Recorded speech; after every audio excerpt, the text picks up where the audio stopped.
recording. And then share screen.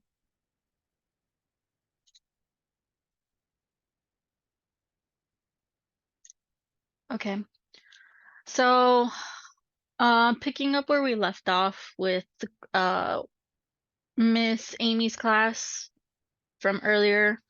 So we have the four general questions. What is the main purpose of communication? It is to inform, to express feelings, to share thoughts and ideas. And then the critical period for language development is 2 years of age. What makes communication effective? It's when two people are communicating, one is transmitting and the other one is comprehending. However, communication does not mean that it is spoken language. It could be a sign, like sign language. What are the different forms of communication? You have verbal, written, nonverbal, and visual communication. And then going from module 1, what are the lobe functions in relation to speech and language? So you have the temporal lobe and the frontal lobe. Mirror and motor neurons. So motor is controlling your body and help it plan it as part of the motor cortex. And then mirror neurons are just memory and awareness. And then the theories related to language development, you have nature and the natives theories. And then what did she say? Does anyone remember who came from Amy's class? What did she say if they're both combined, it's behaviorist or is it something else? It's it got Yeah. behaviors unless Okay. I'm mistaken. Oh, okay. And then the zone of proximal development is the space between the learner can do without assistance and what the learner can do with guidance. Shape and chaining, those are two that go together. So shaping is children do not start speaking in words and sentences, so their attempts at sounds or responses are shaped over time and with repetition in order to get closer to the target word or sentence. And then chaining is many speech behaviors are a series of behaviors that are chained together through a sequence. And then you have the four main processes of communication, which is formulation, transmission, reception, and comprehension. And then going to module 2, the 4 stages of cognitive or the 4 stages of Piaget's cognitive development is sensory motor period, which is birth until 2, pre-operation, which is 3 to 7, concrete, which is 7 to 12, and then formal is adolescence. And then Piaget's concept of cognitive organization is a schema, assimilation, accommodation, and equilibrium. And then what is joint attention, object performance, object permanence, means end, and causality. So joint attention is when the child and the caregiver have their focus on the same object. So if they have a duck in front of them, the caregiver and the child will look at the duck, and that is joint attention. And then object permanence is know that one thing is exist even though they can't see it. So the example she used was peekaboo. So the child knows that they cannot see the parent, but the parent is there. Means ends is the ability to recognize their act and their environment around them. So gesture. And then causality is one thing causes another. Like they know that if I do this, it will cause this. So what the example she used was a hammer. So the hammer toy where they have the nail and they know if they hit the nail will go down with the hammer, if they bang it with the hammer. And then cooing begins by 2 months of age. It is when a baby uses a combination of vowel sounds to engage in vocal play. And then the 4 variations of babbling is transitional, reduplicate, variant, and jargon. And then she did say that jargon, a lot of people speculate that jargon isn't babbling, but in this case, it is babbling. And then their first true words, they say it between 9 to 12 months. And then by 18 months of age, a child should know 50 words. What are morphology, syntax, semantics, pragmatics, and phonological? Sorry, phonology. Phonology is the study of speech sound and how sounds are formed. Then you have semantics, which is word knowledge to understand and use it. So you could think of vocabulary as a close synonym to semantics. Syntax is word order, rules that govern how we combine words into sentences. Morphology is grammar, which is a rule that guides how words are manipulated and changed into meaning. And then you have pragmatics, which is the social rule of how and when language is used. It guides us when, where, and what to say and how we say it. And then you have phonotactics, which are the rules that specify which sounds can be placed in which order within our language. Fast mapping is when a child gathers information about a new word. That information is stored in long-term memory, and then when the word is encountered again, they gather and store additional information. And then the Brown's morphological stages, it describes the stages that normal expressive language develops in English. And there are 5 stages of that. Going on to Module 5, what is the connection between language and speech? The oral expression of language. Speech can exist apart from a language, and language can't exist apart from speech. And then how many phonemes are there in the standard American English? There are 44. Articulators are places in the oral cavity that the sound is made.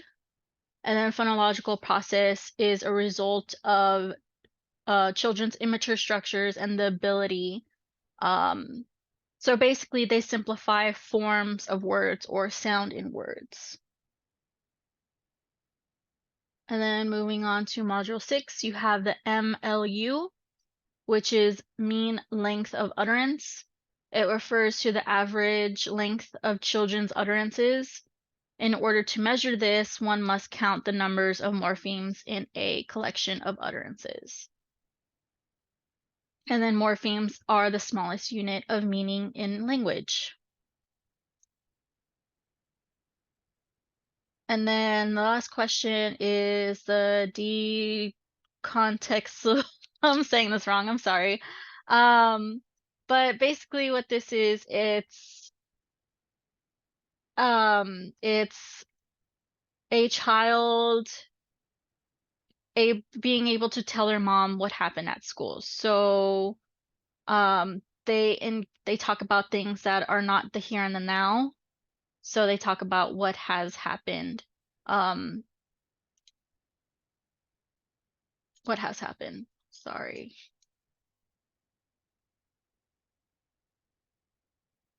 Yeah, if you want, I could put the Browns stages on. Do you want all the stages or do you want just the definition, Hannah, of Browns? Just the definition is fine. I can also go back and find it. I just didn't want to go Okay. through every single module again, but I could. No worries. I'll add it on the.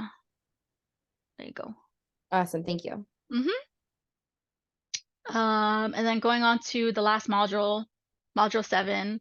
What are interactional, social linguistic, culture, and functional competence? So functional is the ability to share thoughts and feelings, the basic reason to communicate, to request, to reject, and to comment. Interactional is knowing and applying the often unspoken rule of social interaction, knowing and applying the rules of body gesture, eye gazing, and physical proximity. So basically, being able to use your facial expression, your like making eye contact, body language, and gesture. And then you have social linguistic, which is the ability to interpret the meaning of a communicative message. So this is where we have formal and informal register, where formal register would be, it's a pleasure to meet you. And then informal would be as if you're talking to a friend, like, hey, how's it going? And then moving between both registers would be considered code switching. And then you have cultural, which is the ability to interfere emotion, intent, interpreting behavioral, and responding based on cultural norms.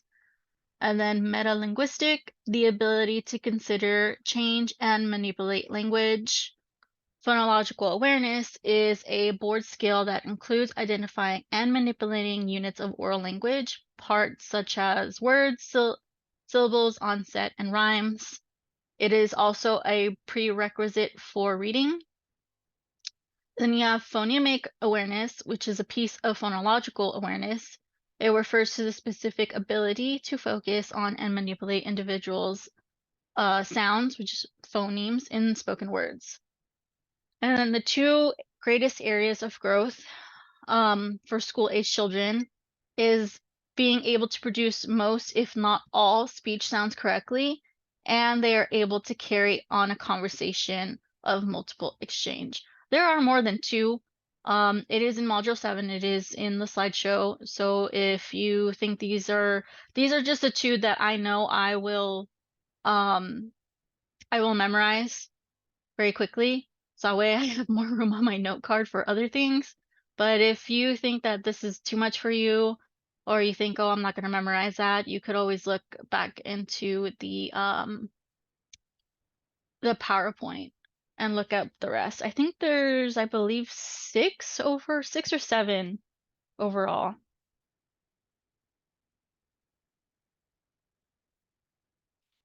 Okay, so that is all for this one for 104.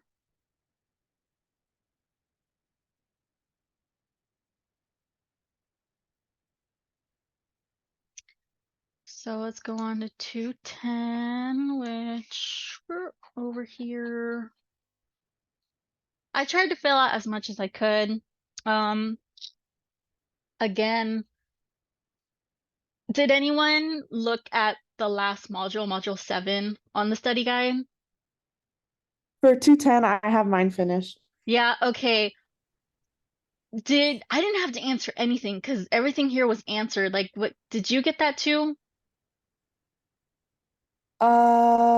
Most of it was. It looks like you did fill out some of it. Yeah, okay, because I was looking at it and I'm just like, I only had to fill out like maybe a few. Everything else was answered, and I'm just like, this is too easy. I feel like this is a trick question here. Yeah, she probably just forgot to erase it. It could have been. All right, so going on to 210. So anatomy, which is the study of structure of an organism, and then physiology is the study of the function of the living organism and its components. And then here I identified the terms of orientation. So if you want to take a screenshot, go for it. Systems of speech and their definition. I got this based off of the study guide. So you have respiratory, which involves respiration. It's the lungs, the larynx, the trachea, the pharynx, the oral cavity, and the nasal cavity. Phonatory, which includes the laryngeal structures through which phonation is achieved. And then articulatory involves the shaping in the oral cavity for production and sounds of speech.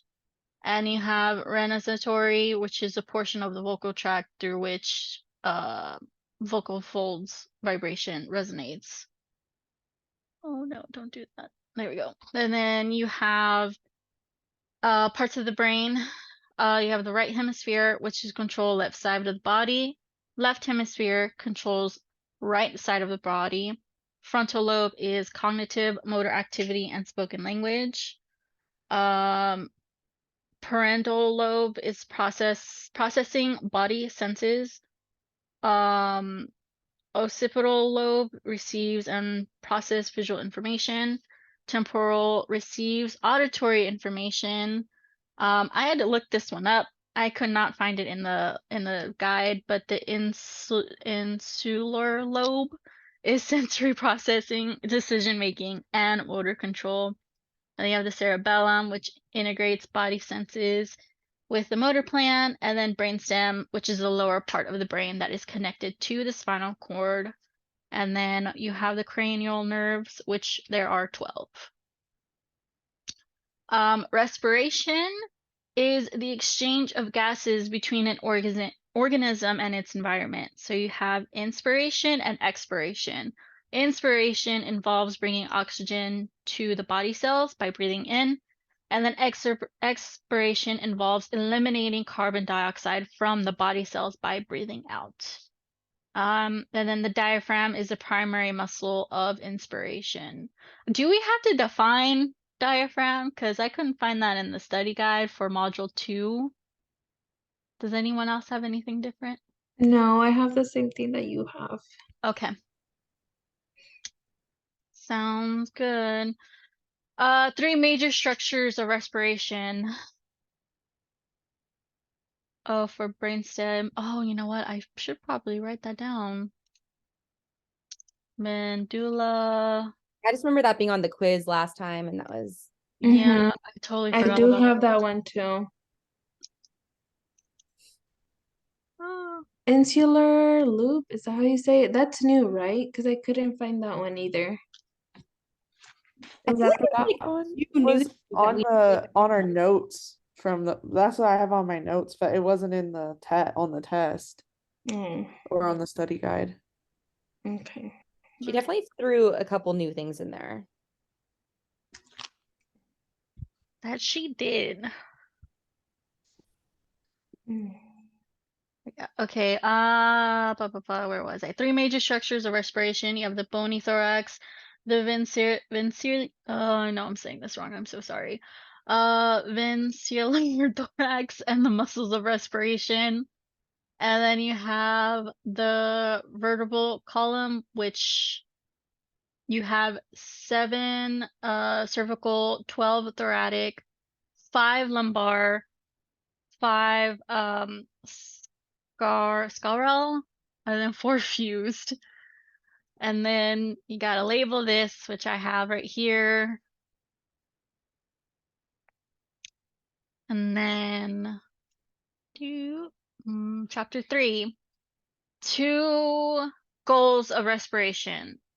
Oxygen in the blood and eliminating carbon dioxide. So basically inspiration, expiration. And then 2 types of inspiration, which is quiet and forced, and 2 types of expiration, which is passive and active. And then your 4 stages of process of gas exchange is ventilation, distribution, perfusion, and diffusion. And then the 5 types of pressure: intraoral, subglottal, alveolar, intrapleural, and then sorry. I blinked out. Atmospheric, sorry. I don't know why I had trouble saying that one. And then chapter 4, the anatomy of phonation. You have the glottis, which is a space between the vocal folds. Most important, lignear, oh god, space for speech. You have 2 types of spoken communication: voiced and voiceless. Voiceless is the vocal folds not vibrating, and then voiceless is use of the vocal fold. And then you have this figure that you need to label, and I have it right here. And then same thing with this one. It's a lot that we have to label. I hope I don't get confused on my note card. And then this last figure here.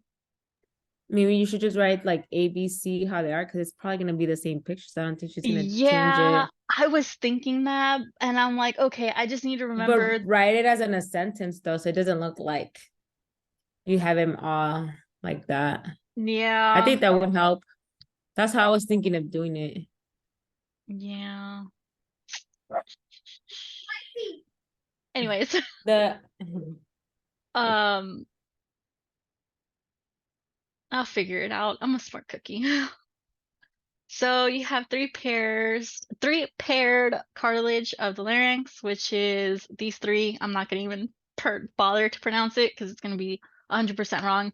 And then you have three unpaired. And I do remember this being on the quiz when taking that module quiz. So I feel like for sure that we need to know this. And then you have chapter 5. The most important role of the larynx, which is the protective function. 3 ways the larynx protects us from foreign objects is coughing, throat clearing, and abdominal fixation.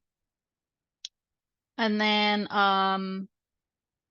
product of vibrating the vocal folds is voicing. 3 types of attack. You have breathy, glottal, and then simultaneous vocal attack, and then the 3 types of vocal register, which is modal, glottal, fry, and falsetto. Falsetto sounds Italian. So whisper, you have no voicing, and then the vocal folds are abducted and tense. And then linguistic aspect is the prosody of the system of speech used to vary meaning of speech, which is also the elements, which there are 6 elements. You have pitch, intonation, loudness, stress, duration, and rhythm. I remember this being on the quiz, but we only had to name 2. So I would recommend you write all 6 on the note card.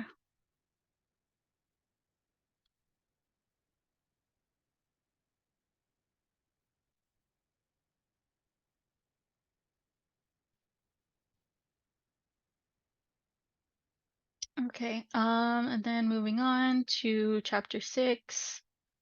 You have articulation is the process of joining 2 elements together. Articulation for speech is the process of bringing 2 or more movable speech structures together to form sounds of speech. And then the vocal tract consists of the oral cavity, the nasal cavity, and the pharynx. And then the above 3 structures are the linkage that provide the variable resonating cavity that produces sound. For mobile and immobile, I did not get the S or the L. Did anyone get those? Yeah, let me see. L is Uh, larynx, isn't it? Oh no, Oh, that's Yeah. I already have it right here. lips. I already have that right here. Oh shit. I don't know. You're Yeah. missing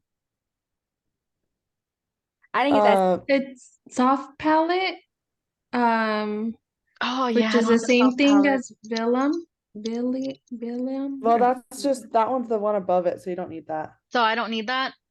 Yeah. No. Oh, And so I don't know what? what the L is either. I don't think that was on there. No. I think she added Mandible the was ones. lower jaw.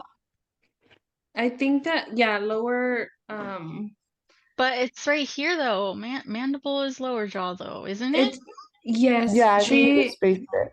I think she had added the ones that are similar too. Oh, okay. You remember where in the quiz we kind of had to drag the other ones, even though they mean the same thing? We had to like drag it to the box or whatever, Mm-hmm. even though it was the same thing. Okay. I'll put that there. I'll ask her. You know what? Let me highlight this so that way I ask her.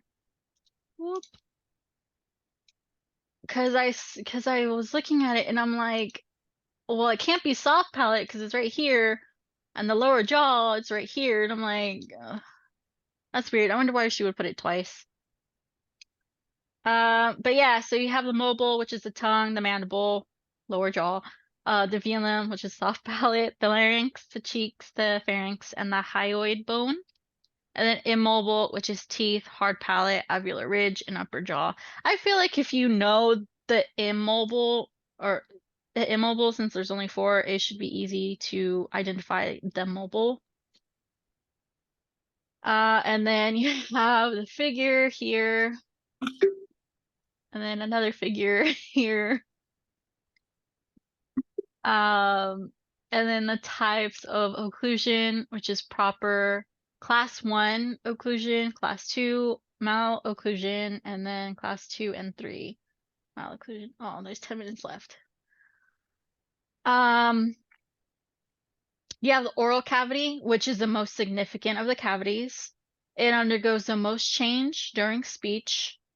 It's strongly involved in articulation, and it is shaped by movements of tongue and mandible.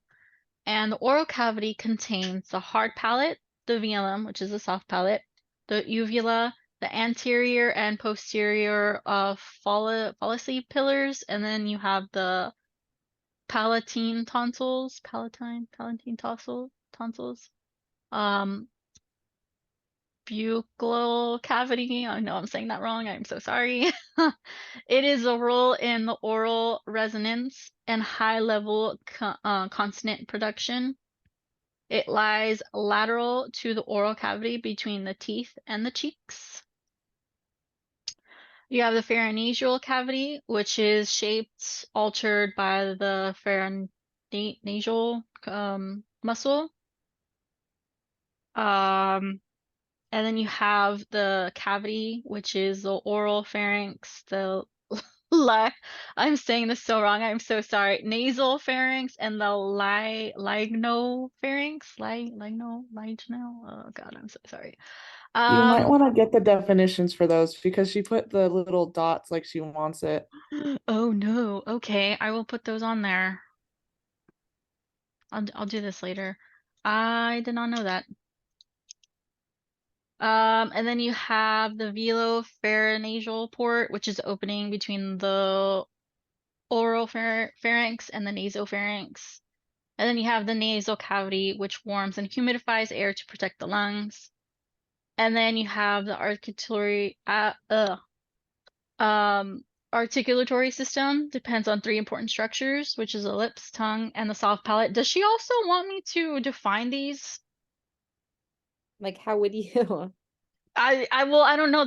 She has these little dots thing here, so I'm like, That's kind of what it means, but yeah, I don't know how you would even go about doing that. yeah, neither neither would I. I'll just We leave it could as just ask her tomorrow.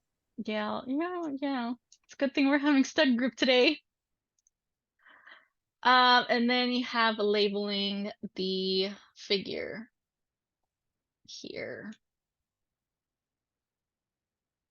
Yeah, a lot of labeling. I'm not looking forward to this. And then we're going to chapter 7, which is the last one. Speak production requires an integrated sequence of events with the individual movable articulators. So you have the lips.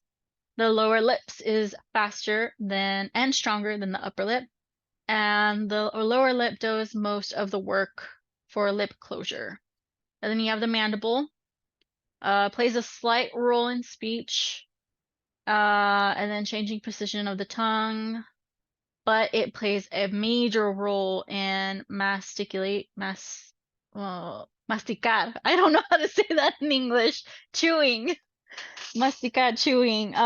It must elevate Mastication. mastication. Oh my gosh. Ever since you told me that, Becky, that masticar, I'm like, oh yeah. Like, yeah, I can do that. That's how I connected with it. Oh, that's something to remember. Mastication. Okay. That's something new. I didn't know that. Yeah, I learn something new every day. Masticar. Masticar. And then you have the tongue, which is the most important of the articulators. It produced most of the English phonemes. And then you have the velum, which is a soft palate. It remains in moderately elevating position for producing most speech sounds. Closed off for non-nasal speech. And then you have hypernasality and hyponasality. So hyper, too much nasal sound because of the closed soft palate, and then you have hyponasality, which is too little nasal sound. And then motor system developments, the head to tail, and then proximal to distal. And then the 4 vital elements of motor control, which you have gravity, truck control, flexor, extensor balance, and then differentiation.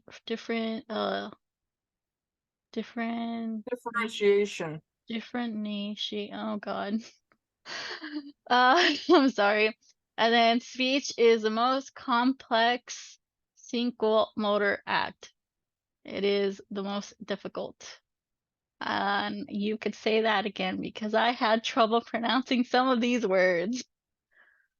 And then I'm glad it's only one thing, but identify one thing you learn for each module. But yeah. That's all for this one. You did great, Becky, in pronouncing them. I went over all this stuff with a fine-tooth comb last night, and you found a lot more than I did. Yeah, I could always post this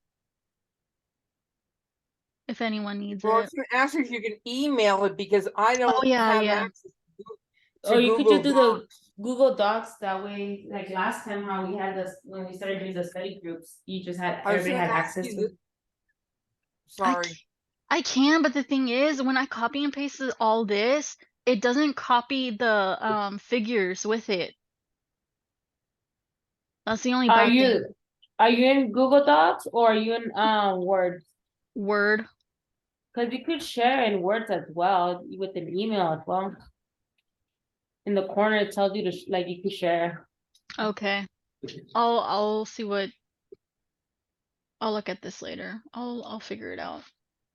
Yeah, because I was going to ask if you could email this and the other one because I worked really, really hard on both of those classes, and you came up with a lot more stuff than I found on either of them. Yeah, I'll email them to you, Kathy. Thank And you. then last but not least, 217. Actually, how long do we have until this Oh, thing my kicks me favorite out? teacher. We 2 have minutes. 2 2 minutes. minutes. Okay, so why don't we all get off and then come back on because it will kick me out. Well, actually, let me Okay. rephrase that. It'll kick all of us out. And Yeah. then we could get started with this one. Okay, Okay. thank you.